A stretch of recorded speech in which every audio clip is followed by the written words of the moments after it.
How's it going, everybody? Welcome to Sick Eric Tech. Today we're going to be taking a look at a budget device from OnePlus. We're going to be taking a look at the Nord N20 5G. This is what OnePlus has to offer as far as their budget phones. We're going to take a look and see exactly what this phone has. And it's got the new Snapdragon 695 processor in here, 6 gigabytes of RAM, and 128 gigabytes of expandable storage. Yes, this does have a micro SD card, which the OnePlus 10 Pro does not.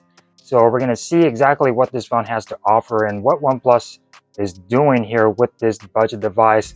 I'm kind of excited about this device just because of the way it looks, and I'm hoping that this phone performs pretty decent as well. So let's take a look at it. Before we do, subscribe, like, and share, do all other stuff. Let's go ahead and check what comes out in the box and take a look at the device itself and see what OnePlus has to offer with the Nord N20 5G. This is the T-Mobile variant.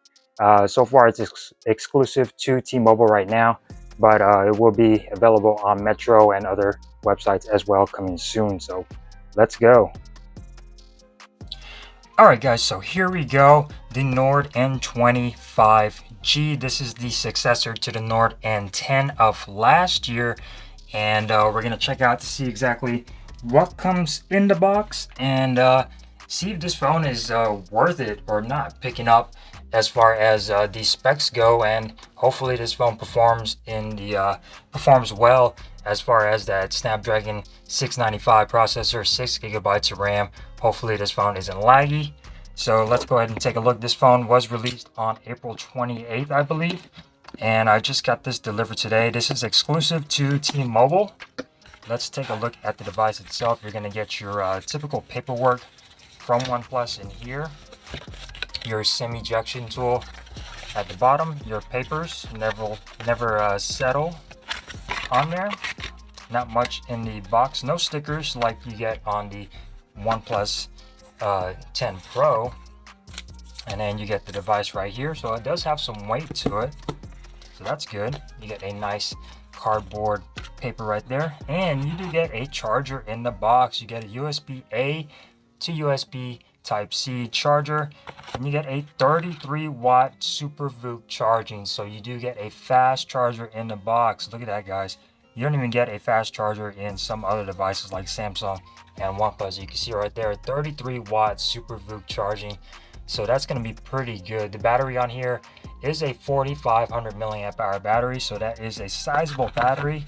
So I'm excited to see exactly how that is as far as battery life goes on this device. So that is all that you get in the box right there. There ain't nothing else over here. And then let's go ahead and take a look at the device itself.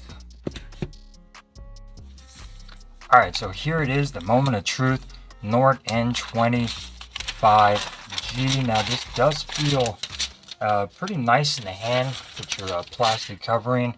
It is constructed of plastic, and the back seems pretty solid compared to the Nord N100, which I got last year. That phone was not built well.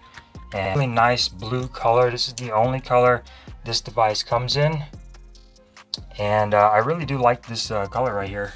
And I really do like this color. It is only one color so far. The thing that caught my eye was the camera bumps right here.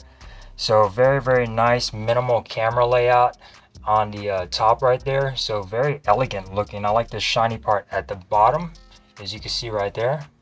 Very nice and clean looking phone. And the back is constructed out of plastic. It isn't too flexy or too hollow feeling. The frame is made out of plastic as well. Let's see if it's got any power to it. Now the haptic feedback does seem a little old school with that very weak vibrating noise that you get. You do get a headphone jack on here, so that is pretty interesting. USB Type-C, you get one bottom firing speaker, so no stereo speakers on the Nord N20. You get your SIM tray and micro SD card slot over here on the side, and then on the right hand side you get your power button along with your volume buttons. On the left hand side you get a microphone up top. And as far as your cameras go, pretty much only one camera. It's a 64 megapixel camera with an aperture of f1.8. The other two cameras are going to be a 2 megapixel macro and a 2 megapixel depth sensor. So pretty useless cameras on here. If you want to take some macro shots, if you like doing that kind of stuff, you will be able to do it on here. Front facing camera is going to be your 16 megapixel camera, aperture f2.4.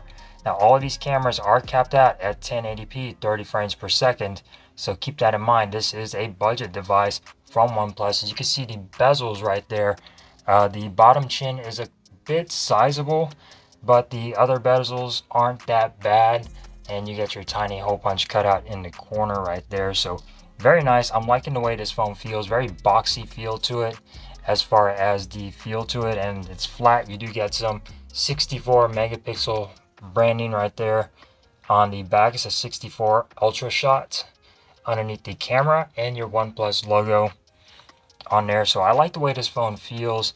You get an in-display fingerprint sensor. We're going to take a look at that in just a moment once I get this phone all set up and go on over to the display.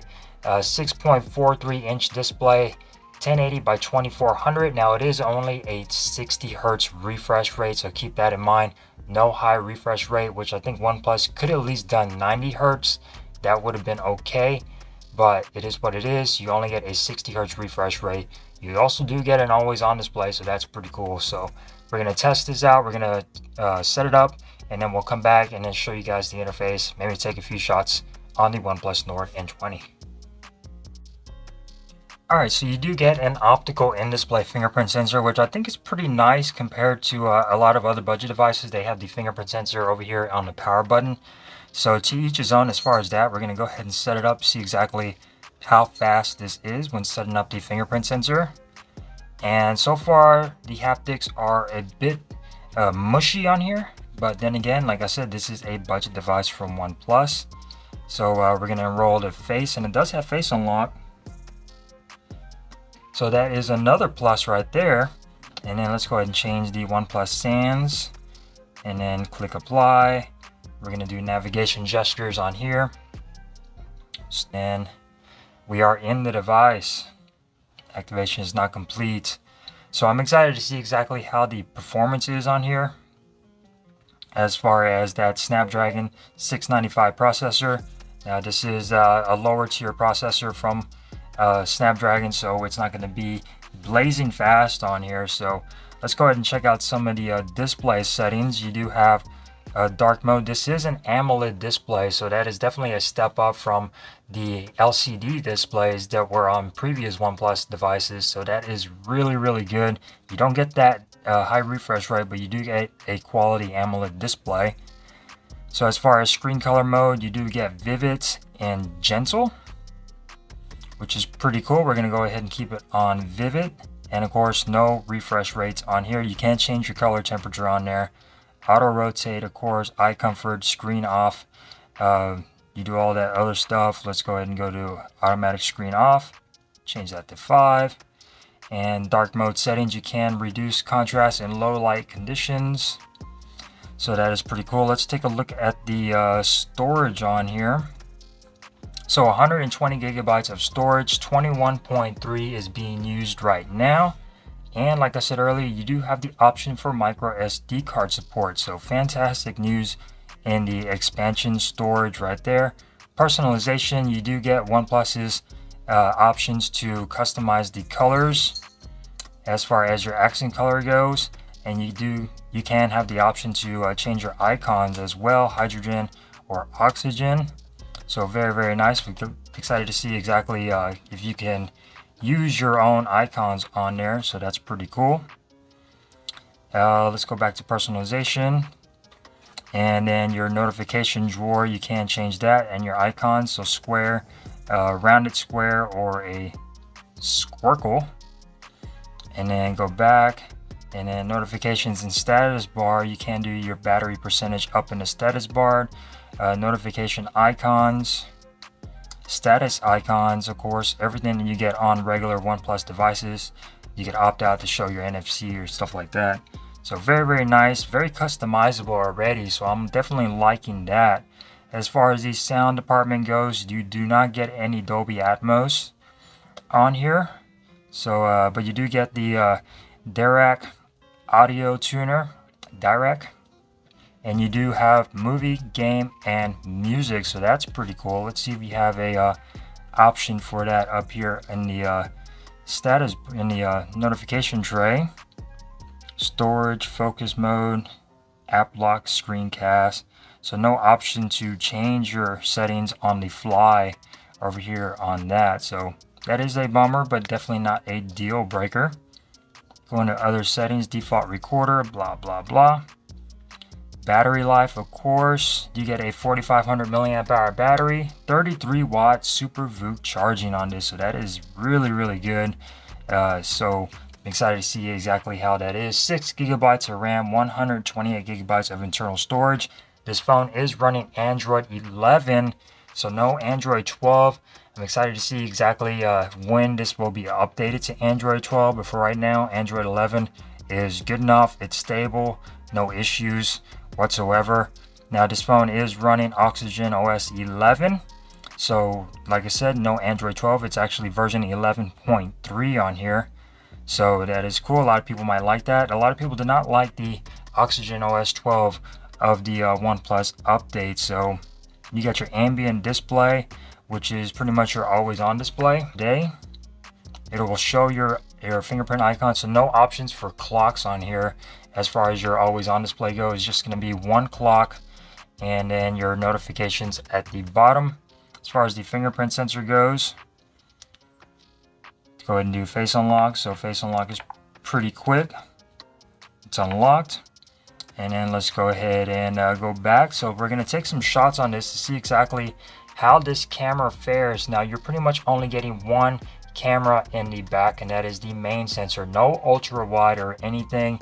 Front facing camera, 16 megapixels like I said earlier, and they both can record HDR at 1080p 30 frames per second. So that will probably be the weak point of this device, is the cameras and the fact that you do not get a high refresh rate display. But everything else sounds pretty good as far as expandable storage, headphone jack, and excited to see exactly how these speakers sound as far as audio goes.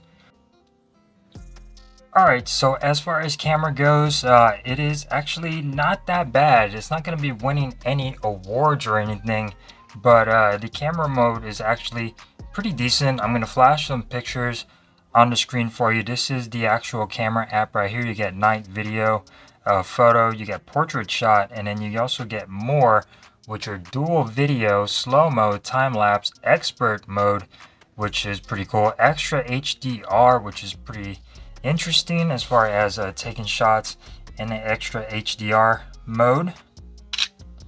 So excited to see exactly how that looks. And then like I said, I will flash these on your screen now you guys can check it out. So let's go ahead and go back out. You get a panel mode, text scanner, and a macro mode. So that's pretty cool. Let's go ahead and check out the macro mode and see exactly how this looks when it comes down to taking macro shots. And like I said, that will flash on your screen as well. So camera, it is okay for the price range of this device. Keep that in mind. It is under $300, but the camera is going to be limited as far as not being able to record 4K or anything like that. No extra settings on here. Pretty much the bare bones when it comes down to camera quality. But as far as the feel of the device, it actually feels quite nice. There isn't too much bloatware on here. This is the T-Mobile variant, so keep that in mind. You get pretty much all your OnePlus apps and your Google apps, so that is quite nice. You do get your Google feed over here on the side.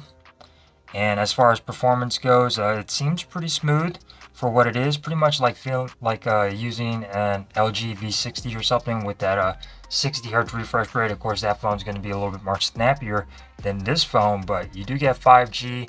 And you get a nice build. I'm definitely liking the way this phone feels. I like the color. I like the back of it, the way it looks and everything. It's a very unique design. As you can see, it does pick up a few fingerprints, but not that bad. And I really do like this camera layout on the OnePlus Nord N20. It just looks different and it looks classy. And this phone is definitely a lot lower. There you go with the fingerprint sensor. Pretty nice and pretty quick. And you don't get an alert slider like you do on other premium OnePlus devices with that vibrate and silent alert slider on there. You do not get that on the Nord series or the N series of OnePlus, so keep that in mind. But still excited to see how this phone does. I'm going to slap my SIM card in here and use this for the next several days and give you guys an update on the performance and how this phone does. Snap some pictures and do some more shots. So be sure you guys subscribe, that way you don't miss out on future videos of the Nord N20 5G. Thank you guys for watching. If you enjoyed this video, give it a thumbs up. If you didn't, give it a thumbs down. That's quite alright. Subscribe, like, and share, and I will see you guys in the next video. Peace.